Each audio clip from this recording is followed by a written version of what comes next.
The first thing I want to talk about is style. So style to me is where everything trickles down from and dictates pretty much every decision that you make. So if you know my videos, this collection of me turning into stuff, my style is very realistic. So I'll play it. As I'm doing these magical effects, I want it to feel like just a guy in his house filming with his phone, as natural and realistic as possible. So that's my style. So that's what dictates every decision I make while filming alone. And so that means lighting, camera placement, acting, sound, the whole deal. So even in this banana one, like I pretend to turn on the phone and I added a wiggle after the fact. So very naturalistic. So that dictates every decision that I make. So for lighting, I'm filming this, peanut butter and jelly wizard video. And so for lighting, I'm gonna play this. I took this while I was filming. Lighting, I just use the in-house lighting and I add one single light. And I have this really powerful light from Neewer. It's a film light. And I just blast it into the ceiling. And I blast it into the ceiling in the direction of where I'm filming toward myself. And that just gives me like a big kind of soft, nice, pretty light. That's super easy. And then as I'm moving the camera around, I pretty much just put the light behind the camera and just blast that really soft light into me.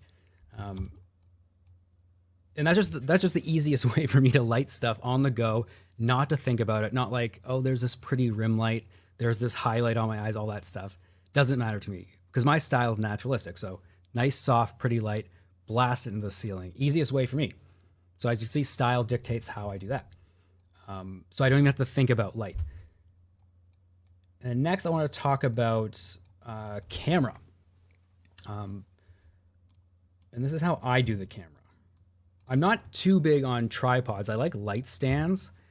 And this is how I set it up. So it's basically just a phone grabber, like one of those phone clips. I can show you this after, on a mini ball head on a tripod.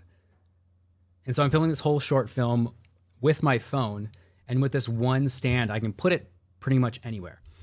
And I've linked all this stuff in the description. And the reason I use this one, I can take it off the stand here. Let me show you.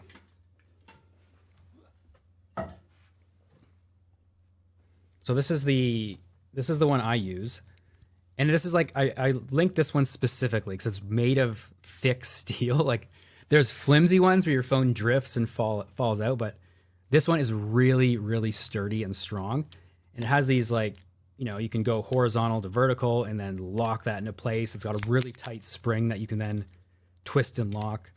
And I put this all in a mini ball head so that I can just loosen this up and then, get all sorts of angles. And that's the easiest way for me to do it.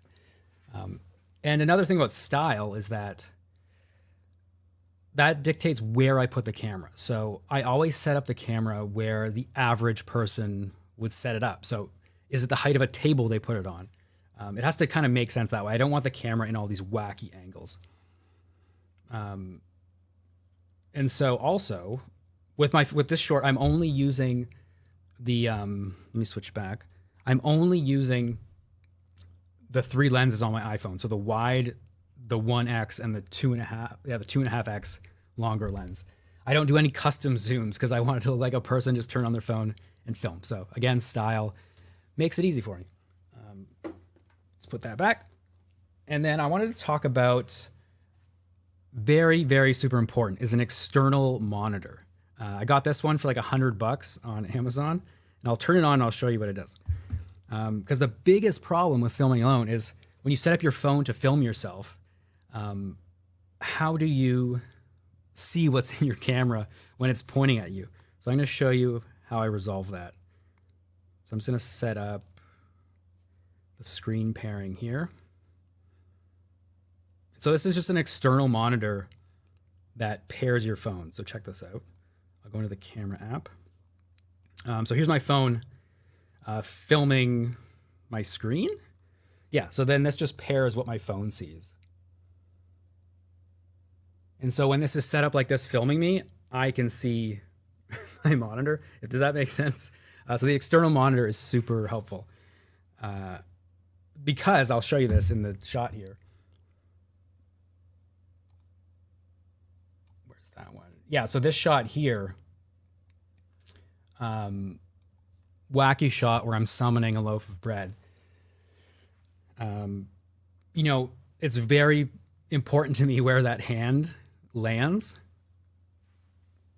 And if I didn't have a monitor, I'd be guessing for an hour to get the perfect shot. Versus I have the monitor just propped up right beside off screen, and I can glance down and be like, yep, got it, 10 seconds, move on to the next shot. So that makes it really easy.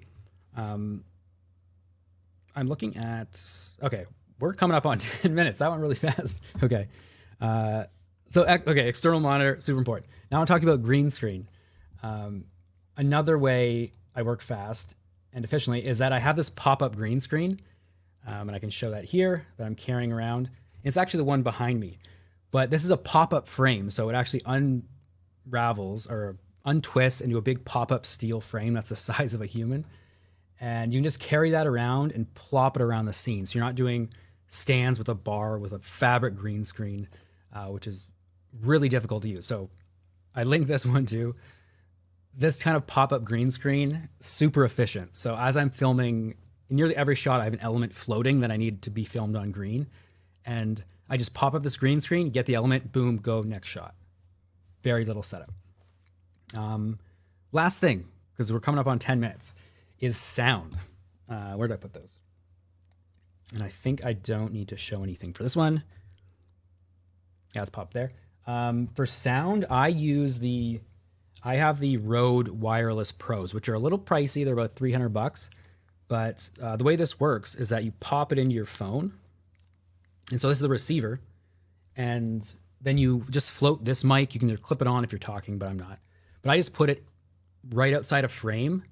And this will record great audio of things rattling around, objects hitting.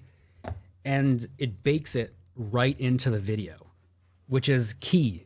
Because when I go into my edit, I don't want to be like, what audio file goes with what video and trying to match all that stuff. So this system, plug in, turn it on, boom, ready to go. No frequency calibration or anything like that. You just get the sound, bakes it into the video file. So when you put that video file in the edit, the sound is great. And that's it. I think that's 10 minutes. That's how I film alone. I did it. Thanks for tuning in. I'm going to wrap this up and we'll go to the Q&A section. So thank you very much.